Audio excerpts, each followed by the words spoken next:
Hello. Today we're going to do Excel Chapter 4 guided project. So in Excel Chapter 4 we are working with tables. And then you're going to say, wait a minute, I thought we've been working with tables all along. You know, and a spreadsheet technically is a table. I mean, it looks like a table, okay? But Excel has a functionality built into it that actually puts in a table. So take a spreadsheet like this. You have each of these columns and these cells. By looking at it, you know that the addition size for this, or this addition size 250 and the release date of September 12th applies to this, because visually we can see that, okay? Excel just sees them all as unrelated individual cells, unless we tell it that it's related, okay? So we may manipulate the information as if it was related, but Excel in the back end really doesn't see it related unless we tell it that it's related. And so by using a table or formatting it as a table, it is telling Excel that everything in this row is related. So if we sort, or if we refine our view, or if we exclude some results or something like that, it's going to do it for the entire line, not for a specific cell. And so it allows us to do these sortings and filterings and stuff like that on the entire table without having to select the entire table. So if we wanted to sort this information right now, we would have to select the whole thing.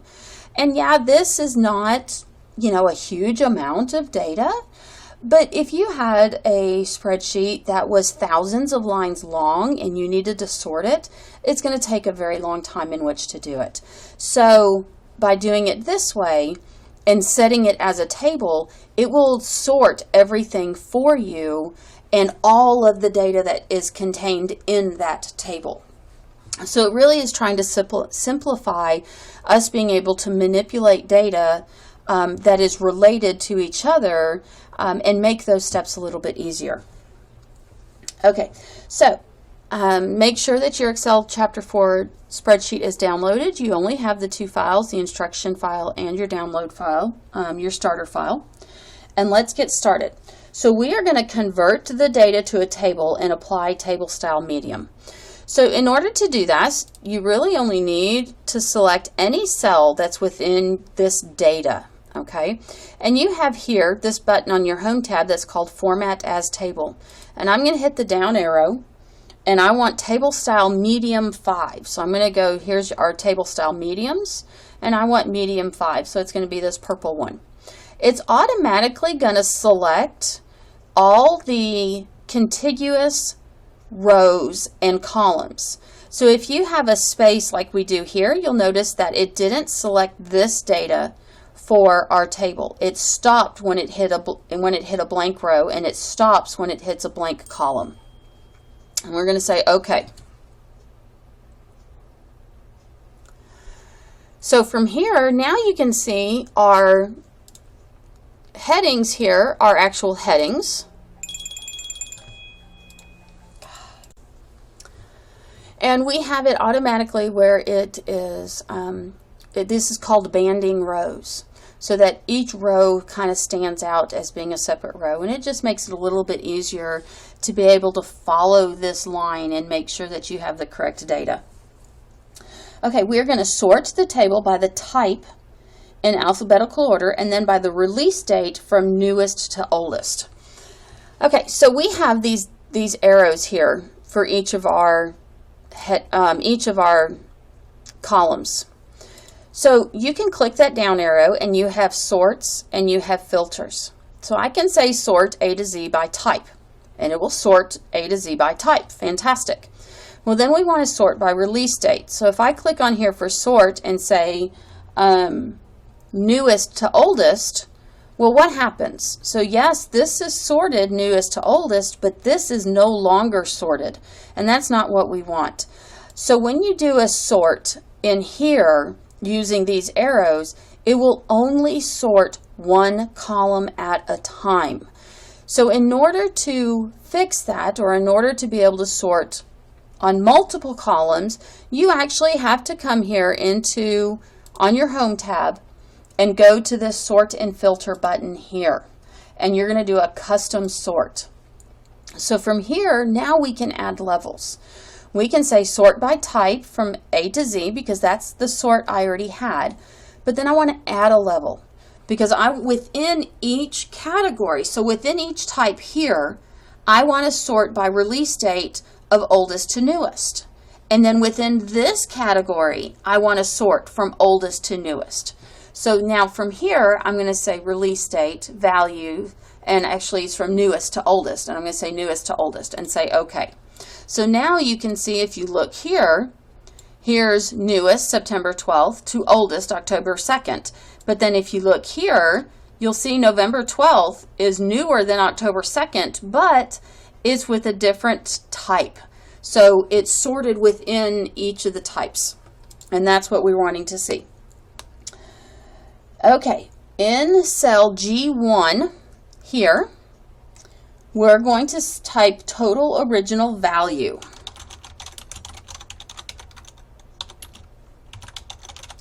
Okay, and right now it's not part of the table. We're going to hit enter, and you're going to notice it makes it part of the table. Why? Because we're adding a column directly next to a column that is included in the table. So it's going to say, oh, you want this to be part of the table, so I'm going to make it part of the table. Same thing would happen is if you added a row down here at the bottom, it would consider that to be part of the table. Okay, so in cell G2, we're going to add a structured formula. So what is a structured formula? A structured formula is going to actually reference your table name and the column heading to put into your formula. So before, when we did relational or relative formulas or absolute or mixed formulas, we always chose a cell like D4. Okay, and then we would click and drag, and it would adjust our cell values by columns and by numbers. A structured reference is going to reference this title here, and it's going to automatically fill in the entire table with the same formula. And because it knows that everything in this row is related, it's going to automatically know that this formula refers to this cell and this cell. Okay, and it will copy it through the entire column all at one time. So you only have to do one formula, and you don't even have to copy it, which is really kind of nice. So in cell G2, we're going to add a structured formula, and we're going to do an if statement. So the formula is exactly the same as it was previously. Any other type of formula, we're doing an equal sign to start. So we're going to say equal, and we're going to do an if statement. So if our addition size, so here's our addition size, we're going to go ahead and click on cell C2. So if our addition size is greater than 0, then if that is true, then we are going to multiply the addition size by the issue price. Okay? Otherwise, we're going to display an empty cell. So how do we display an empty cell? You're basically just going to do an open and close double quotes. That's telling Excel that it's an empty cell. Don't put anything in there. And then we're going to close our parentheses and hit enter. And now you can see here, again, the formula, it's put that formula in the entire column. Okay. We are going to format this range, so we're going to select G2 through G105 with the accounting number format. So here's our accounting number format with 0 decimal places. So I'm going to decrease my decimal places. So that's what we want. Okay. Now we are going to delete the 2 rows containing poster art types. So if we come down here, since we've already sorted it by type, then we can come here and say, oh, there's poster art type. We don't want that anymore. So I can go into Table Tools and Design. And it's not actually there, but I can come in here and go table, well, where is it? So delete table rows, and it'll delete that row. And I can do it again, delete table rows. There we go. So now our 2 poster art types are gone. Okay, now we're going to turn on the table total row. So under your table tools, you have this button option here for total row. So I'm going to do that, and you'll notice now in row 104, it's put this total line. Okay, so this total line, you have some built-in functions. Here you've got average, count, sum, so on and so forth. So we are going to put in some totals in here. In cell G104 here, we don't want that total row, or that total, so we're going to delete it. In cells C104 and E104, so A, B, C, our addition size, we want to select the function that shows the largest addition size and the most expensive issue price. So our largest addition size, we're going to say max. Okay, so our largest addition size is 1820. And our most expensive issue price, again, we're going to say max, is going to be the 1850. And then instead of total here, we're going to say largest size and highest issue price. Okay, so we're labeling what our rows mean. Okay, the next thing we're going to do is we're going to create a conditional formatting rule. So what does a conditional formatting rule mean? So conditional formatting means that, and we're going to do this for the issue price here. So for this row, we want to say, okay, for instance, if our issue price is greater than $500, and I don't know if that's what it says, but if it's greater than $500, then I want to apply a certain formatting. If it's less than $500, I want to apply a different formatting. So that's what a conditional formatting is based on the value that's in the cell, I want to format it a certain way. So to do this conditional formatting, the first thing we need to do is to select our range. And we want to do E2 through E103. So we want to select our entire range. Okay, and then we're going to go up here on your Home tab to conditional formatting. We want the icon set, and we want the 4 traffic lights. Okay, so we've got green, yellow, red, and black. That's what we want. Okay, so it sets it, and it's got some default values. And now we're going to edit the rules. So I'm going to go to conditional formatting again, and I'm going to say manage rules. And we're going to make sure this icon set and our range is here, and I'm going to say edit rule. Okay, we're going to edit the colors that display for each value. Now, the instructions say that we want a red icon displays when the number value is greater than or equal to 1,000. Well, right now we have percents. We don't want percents, we want number. So first thing we're going to do is we're going to change these to number. And it's going to put all zeros in there, and that's okay. So we want a red icon. So keep these greater than or equals the same, okay? Because it's going to take, by default, greater than or equal to 1,000 is our first one. And then this one would be less than 1,000, but greater than another number. So for this instance, the first one we want red when it's greater than or equal to 1,000. Then we want it to be yellow when it's less than 1,000 and greater than 500. And then we want it to be green when it's less than 500 and greater than or equal to 250. And then we want it to be black when it's less than 250. Once you do that, you can say OK and say OK again, and you're going to notice that our numbers changed. Or not our numbers, but our icon colors changed. So that's what we want. Okay, that's step 7. Step 8 says to filter the table by the red traffic light conditional formatting icon. So I'm going to come in here and I'm going to go to filter by color, and I want to filter by red. So that's what I did. I filtered by red. And then answer the first question below the worksheet data based on the filtered table. So these answers here,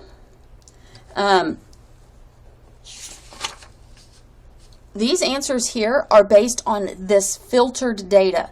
This filtered data only on the reds. So if you have not filtered it, you're not going to be able to answer these questions properly. Or if you didn't filter it right, you're not going to be able to answer it properly. So what was the largest issue size? So the largest issue size is right here. So the largest size was 300. So I'm going to say 300. Okay. How many pieces are some sort of masterwork? So how many of these say masterwork? So we've got 1, 2, 3, 4, 5. So we have 5. How many pieces are not sold out? We have 2 that are not sold out. Which piece has the highest issue price? So our highest issue price is this $18.50. And so we're going to type in here faith, hope, and charity. Okay. And then what type of artwork or what type of art was the highest issue price? And so if this is $18.50, the type is Masterwork Canvas Edition. So we're going to type in Masterwork Canvas Edition. Okay, so that took us all the way through step 13. So step 14, it says set the column width for column A to be 46. So I'm going to select column A and I'm going to right click and I'm going to say column width and I'm going to say 46. Okay, and then set landscape orientation. So I'm going to go to page layout, orientation, landscape. And set the scaling to fit the data to one page. So I'm going to come in here to scale and I'm going to click on scale to fit and I'm going to say fit to 1 page wide by 1 page tall and say OK. We're going to set a 1-inch top and bottom margins. So we're going to go to margins here and we'll say custom margins and we want a top and a bottom of 1 inch. And we want a 0.3 inch left and right margin. So I'm going to come down here and I'm going to say 0.3 for the left and 0.3 for the right. And say OK. Then for column B, we're going to set the width to 30. And then for columns C and D, so for C and D, column width is going to be 8.5.